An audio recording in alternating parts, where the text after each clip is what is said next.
In continuation of the last video on ionic solids of BSc Part 1 Inorganic Chemistry, the first topic in this video we are going to take up is अर्धचालक और semiconductors. वे अर्धचालक ठोस होते हैं जो सामान्य दशाओं में विद्युत के लिए कुचालक होते हैं, परंतु गर्म करने पर अथवा उनमें अशुद्धि मिला देने पर वे चालक हो जाते हैं। फॉर एग्जाम्पल जर्मेनियम, सिलिकॉन आदि। विद्युत चालकता के आधार पर ठोसों को 3 वर्ग में बांटा जा सकता है। चालक 10⁻⁻4 से 10⁻7 पर ओम पर मीटर। विद्युतरोधी 10⁻6 से 10⁻4 पर ओम पर मीटर। अर्धचालक 10⁻10 से 10⁻20 पर ओम पर सेंटीमीटर तक। अचालकों में संयोजकता बैंड पूरी तरह से भरा होता है, जबकि चालन बैंड पूर्ण रूप से खाली होता है। अचालकों में इन दोनों बैंडों की ऊर्जा में अधिक अंतर होने के कारण संयोजकता बैंड के इलेक्ट्रॉन्स का स्थानांतरण चालन बैंड में नहीं हो पाता। यही कारण है कि यह चालकता प्रदर्शित नहीं करते। अर्धचालकों में भी चालन बैंड खाली होता है, परंतु अंतर कम होने से अर्धचालकों की चालकता क्षमताओं की तुलना में अधिक होता है। अर्धचालकों को निम्नलिखित 2 भागों में बांटा जा सकता है। Intrinsic semiconductors. शुद्ध रूप से अर्धचालक इंट्रिंसिक सेमीकंडक्टर्स कहलाते हैं। फॉर एग्जाम्पल जर्मेनियम, इंडियम व सिलिकॉन। यदि कोई कुचालक गर्म करने पर अर्धचालक के रूप में व्यवहार करे तो उसे नैज अर्धचालक कहते हैं। नैज अर्धचालक 0 केल्विन पर कुचालक की तरह व्यवहार करते हैं। वह इनका ताप बढ़ाने पर बंध टूटने के कारण इलेक्ट्रॉन मुक्त होते हैं। वह अर्धचालक की तरह व्यवहार करते हैं। नैज अर्धचालकों में संयोजकता बैंड इलेक्ट्रॉन से भरा होता है तथा इनका चालन बैंड 0 केल्विन पर रिक्त होता है। इनके मध्य ऊर्जा अंतराल अल्प होता है, जिसे निश्चित ऊर्जा अंतराल कहा जाता है। इस प्रकार यह 0 केल्विन ताप पर अचालक की तरह व्यवहार करते हैं।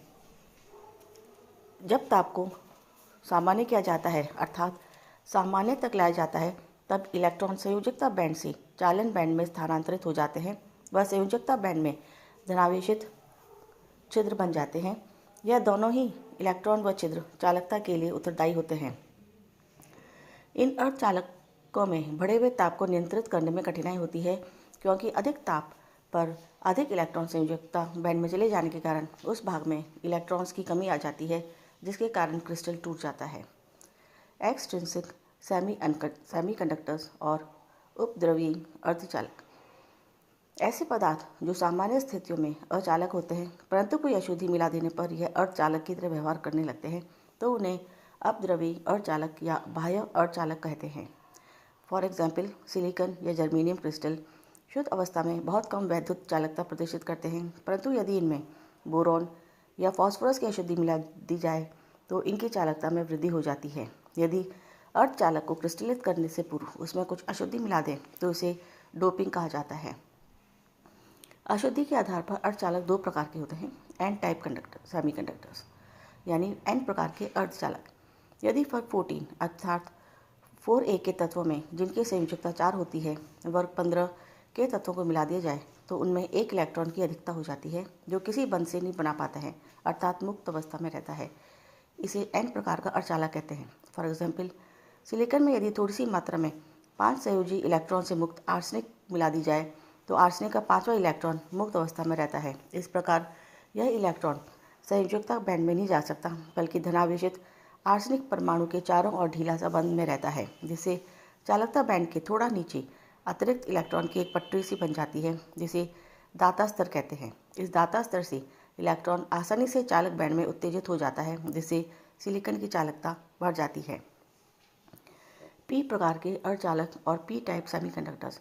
यदि वर्ग 14 में वर्ग 13 के तत्वों की अशुद्धि मिलाई जाती है तो उसमें 1 इलेक्ट्रॉन की कमी आ जाती है, जिसके फलस्वरूप चालक में एक धनात्मक छिद्र बन जाता है। इस छिद्र को भरने के लिए पड़ोसी परमाणु से 1 इलेक्ट्रॉन विद्युत क्षेत्र में घूमने लगता है। इस प्रकार 1 इलेक्ट्रॉन की कमी उस परमाणु के चारों ओर उत्पन्न हो जाती है। इस प्रकार के अर्धचालक को पी प्रकार के अर्धचालक कहते हैं। पी शब्द धनात्मकता के लिए प्रयोग किया जाता है। फॉर एग्जाम्पल सिलिकॉन में एल्यूमिनियम या गैलियम की अशुद्धि मिलाई जाती है। इसमें केवल 3 संयोजकता इलेक्ट्रॉन होते हैं, अतः करीबी 4 सिलिकॉन परमाणु से जुड़ने के लिए गैलियम परमाणु सिलिकॉन की संयोजकता बैंड से एक इलेक्ट्रॉन ग्रहण करता है, जिससे धनात्मक छिद्र बन जाता है।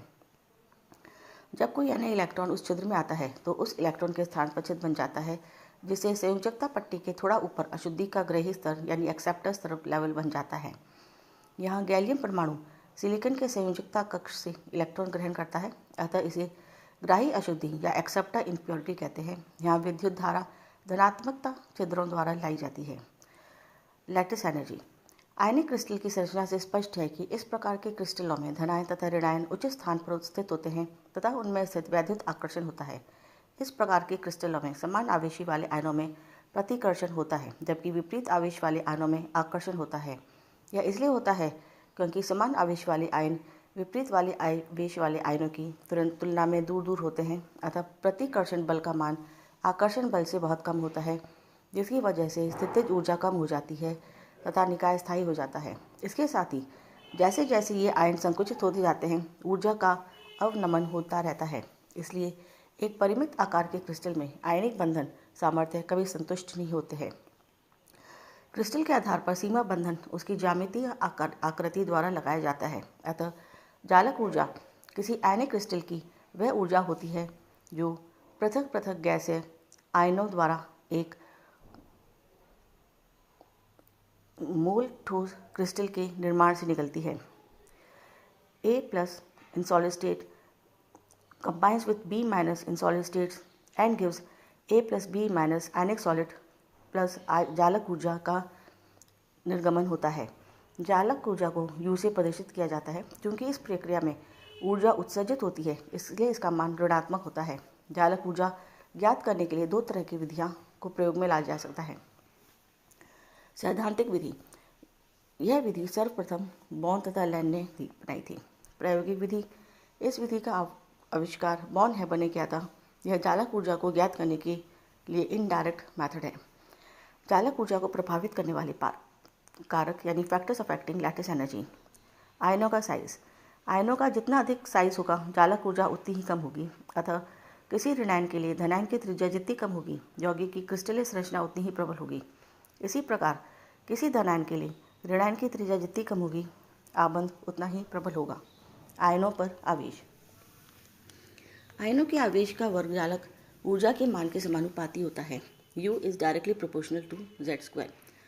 यही कारण है कि MgO NaCl की तुलना में अधिक स्थायी होता है और इसका गलनांक NaCl के गलनांक की तुलना में उच्च होता है। क्रिस्टल की ज्यामिति। जालक ऊर्जा का मान आयन के सहित यानी कॉम्पैक्ट रूप से संकुलित होने पर भी निर्भर करता है। संरचना जितनी अधिक संकुलित होती है, उसके लिए मेंडेलियन स्थिरांक का मान अधिक होता है तथा उनके लिए जालक ऊर्जा का मान भी अधिक होगा। सहसंयोजी गुण। यदि बंध में सहसंयोजी गुण बढ़ता है तो जालक ऊर्जा में कमी आती है। इलेक्ट्रॉन विभाजन। बॉर्न स्थिरांक। बॉर्न एक्सपोनेंट का मान इलेक्ट्रॉनिक विन्यास पर निर्भर करता है। इलेक्ट्रॉन विन्यास बढ़ने पर n का मान बढ़ता है तथा साथ ही जालक ऊर्जा का मान भी बढ़ता है, क्योंकि U is directly proportional to 1 minus 1/n। कुछ धातुओं के जालक ऊर्जा के मान निम्न हैं। अब हम पढ़ते हैं बॉर्न समीकरण। आयनिक क्रिस्टल के लिए स्थित वैद्युत मॉडल के आधार पर निम्नलिखित बॉर्न लैंड समीकरण प्राप्त होता है, जो आयनों के मध्य आकर्षण व प्रतिकर्षण अन्योन्य क्रिया पर आधारित है। इस समीकरण का उपयोग जालक ऊर्जा ज्ञात करने में किया जाता है। U is equal to N0 A Z plus Z minus E square upon D with in the brackets 1 minus 1/n, जहाँ U जालक ऊर्जा, N0 एवोगैड्रो स्थिरांक, A Mendelian constant, N born exponent जिसका मान आयन के इलेक्ट्रॉनिक विन्यास पर निर्भर करता है तथा इसके साथ बढ़ता भी है। Z प्लस या Z माइनस क्रमशः धनायन और ऋणायन पर उपस्थित आवेश, E इलेक्ट्रॉन पर आवेश और D अंतर्नाभिकीय दूरी। फॉर एग्जाम्पल, यदि NaCl क्रिस्टल के लिए उपर्युक्त समीकरण से जालक ऊर्जा की गणना की जाए तो NaCl के लिए D का मान 276 pm, A का मान 1.748, N इज इक्वल टू 7 + 9/28। अतः NaCl की जालक ऊर्जा U आएगी -1389 into 10⁻⁻4 into 1.748 into 1 square into 7/276 into 10⁻12 into 8, यानी -770 किलो जूल्स पर मोल। यह मान प्रायोगिक मान के लगभग बराबर है। That's all for today. Thank you.